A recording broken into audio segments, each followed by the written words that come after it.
China. Oke, teman-teman, di sini ada video dari Pak Andi P. Tambunan ya, karena beliau mengatakan tentang boleh disanggah ya, dan saya coba untuk menyanggah apa yang dia sampaikan di video ini. Tanpa mengurangi rasa hormat, terima kasih Pak. Begini Pak Andi ya, Pak Andi aja ya. Kalau saya sendiri itu tidak setuju dengan apa yang Bapak sampaikan di sini.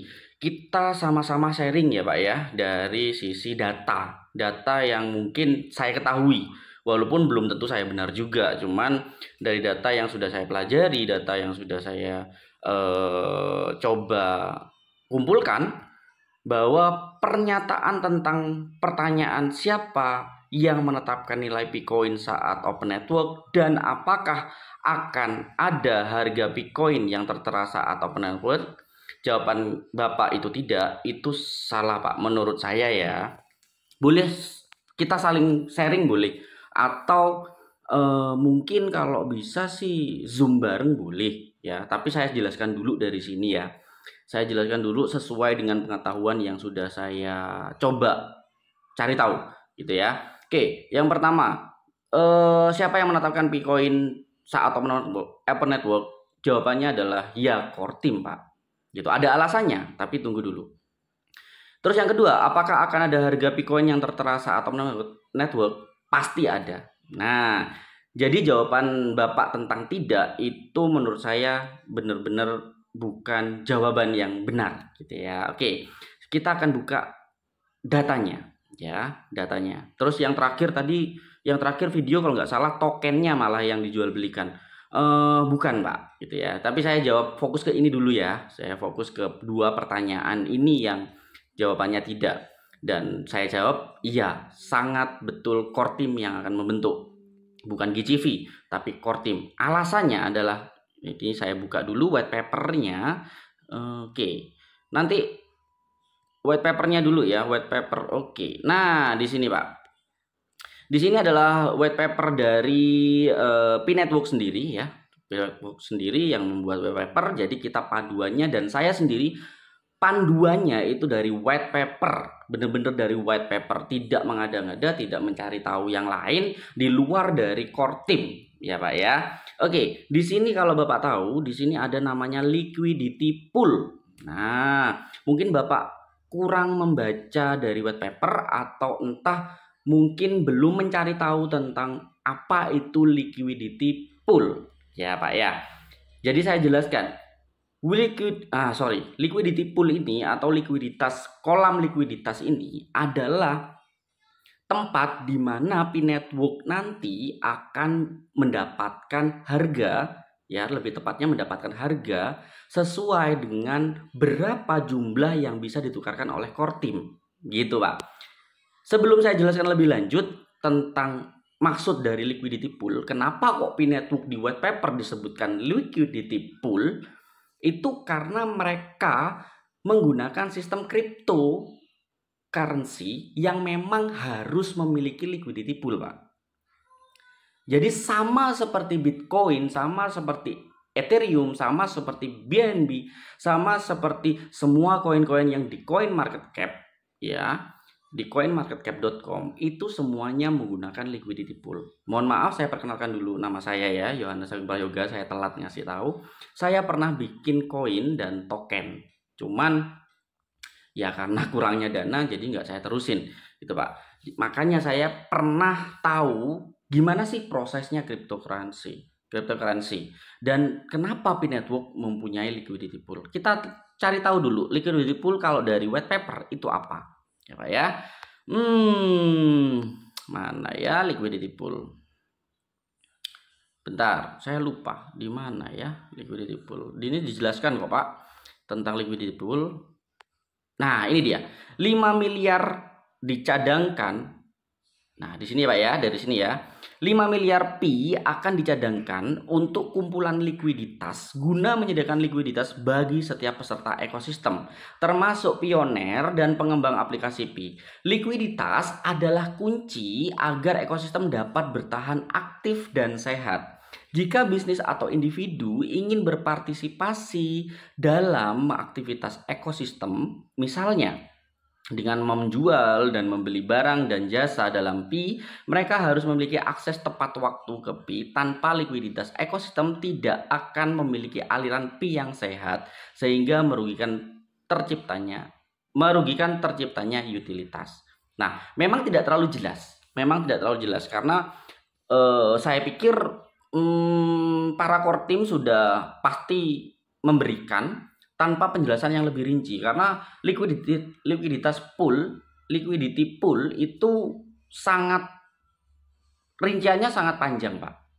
Oke, nanti akan mempengaruhi dari sistem pembuatan harga itu sendiri ya. Tapi tenang saja, saya jelaskan yang paling mudah dipahami. Nah, sudah saya cari tahu dan cara mencari tahu yang lebih mudah agar teman-teman bisa dan Bapak sendiri bisa belajar. Nah, dari koin investasi, liquidity pool itu misalnya nih, ada nih ya. Misalnya liquidity pool ETH USDT tadi terdapat 1 ETH dan 1.600. Maka jika ada penggunaan DEX yang hendak menukar 2 ETH, itu tidak akan bisa. Sebab ETH yang ada di pool hanya 1 ETH ya. Nah, ini menandakan bahwa liquidity pool itu agar selaras dengan berapa koin yang bisa dibeli, berapa koin yang bisa dijual, dan harga yang dibentuk itu dari likuiditas. Mungkin masih pusing ya, Kalau saya jelaskan rinci, kayaknya sulit dipahami. Oke, intinya ketika ada liquidity pool ETH USDT dengan 1 ETH dan 1.600 USDT, secara otomatis harga akan terbentuk 1.600 USDT per 1 ETH Pak. Jadi kalau mau beli 1 ETH ya kita harus membeli di harga 1.600 begitu. Nah, ketika sudah teman-teman punya contoh mungkin 20% punya si A. Nah, ketika si A itu jual, maka harga itu akan turun 1 ETH-nya Pak. Gitu ya. Kalau beli maka ETH-nya akan naik Pak. Karena nanti secara otomatis 1 ETH ya, kalau dibeli 0,1 ETH, contoh 0,1 berarti 160 kan? Nah, 160 dolar kan, karena 1 ETH 1.600, betul? Nah, maka secara otomatis yang beli uangnya kemana Pak? Ke likuiditas pool Pak, liquidity pool. Sehingga liquidity pool terpengaruh, uang yang tadinya 1.600 menjadi 1.750. 1.760 Pak. Ya, dengan jumlah ETH itu berkurang Pak. Ya, itu namanya ekonomi equilibrium price. Itu ada di ekonomi Pak, pelajaran ekonomi, untuk mengetahui supply dan demand untuk menentukan harga. Oke. Sehingga 1 ETH-nya berbeda harganya karena pasti akan lebih mahal. Gimana prosesnya? Saya kasih tahu gambarnya, Pak. Di sini, Pak, ya. Seperti ini liquidity pool, di mana 15 BTC sama dengan 15 USDT. Nah, nanti akan berhubungan sama liquidity pool, caranya seperti ini, Pak. Di situ ada X kali Y sama dengan K. Mungkin sudah saya jelaskan, tapi ke teman-teman biasa sih ya. Tapi kalau saya jelaskan lagi panjang lagi ceritanya, maka akan mempengaruhi nanti Pak. Mungkin nanti kalau Zoom aja dengan Bapak bisa saya jelaskan tentang equilibrium price-nya ini ya, sama equilibrium liquidity pool ini ya. Itu yang akan menentukan harga. Nah, gini aja saya kasih gambaran simpel. Jika saya punya batu 10 Pak, ya, dan saya masukkan sebagai barang yang bisa dijual gitu ya. Terus batu ini pokoknya spesifik lah batunya. Intinya gak ada batu lain yang seperti ini. Dan saya masukkan ke liquidity pool itulah 1.000 dolar, maka harga 10 batu sama dengan 1.000 dolar Pak. Maka satu batu berarti berharga 100 dolar. Oke, jadi ketika price-nya masuk, oh satu batu harganya $100. Nah, siapa yang mau beli? Ketika ada yang beli satu batu, maka sisa liquidity yang saya punya sebagai penjual adalah 9, Pak. Oke, dan harganya dari 9 ini, maka saya kan terima uang, satu barangnya kan dikasihkan ke orang, ya kan? Berarti orang itu punya satu barang, saya punya 9 barang, karena hanya tersedia 10 barang. Liquidity-nya $1.000 yang awalnya, karena dia beli dengan $100 yang pembagian dari 10 sama dengan 1000, berarti satunya sama dengan 100. Dia akan membeli 100, jadi beli satu, sisa 9 saya, Pak. Liquidity pool akan nambah, karena dari uangnya dia yang sudah beli itu $100. Maka liquidity pool bertambah jadi 1.100, Pak. Jadi harga berarti naik, Pak. Karena harganya adalah 9 batu, sisa 9 batu, harganya 1.100. Jadi kalau ada orang yang beli lagi, maka harganya bukan $100 lagi, Pak. Tapi $110, Pak. Gitu konsepnya. Kalau dia jual, ya bakal turun lagi, Pak. Gitu. Itu namanya liquidity pool. Sehingga P-Network, kenapa kok di sini di white paper ditunjukkan bahwa ada namanya liquidity pool, itu untuk menentukan harga nanti, Pak. Ya, menentukan harga P-Coin yang nantinya ada di pasar. Nah, untuk mengatakan kan P-Network tidak akan masukkan ke bursa dan segala macam, Pak. Ingat, semua nanti akan terjadi. Namanya orang mau jual dan beli harus punya pasar. Nanti bisa saja core team membuat bursanya sendiri, atau dia menggunakan bursa yang sudah ada. Untuk apa? Untuk memasukkan liquidity pool. Karena liquidity pool ini wajib ada. Dan di white paper juga itu tersedia tulisan liquidity pool sebesar 5 miliar P. Gitu, Pak. Jadi buat teman-teman nih yang belum tahu liquidity pool, tolong belajar dahulu white paper ini sebagai pondasi kalian mempelajari sebuah cryptocurrency. Ya, apalagi yang teman-teman sangat percaya dengan GCV, ya. Tolong pelajari white paper dengan baik, cari artinya, cari maksudnya, YouTube banyak free, ya. Bacaan di web banyak sangat free. Dan itu informasi sangat baik untuk perkembangan kebijakan dan pengetahuan.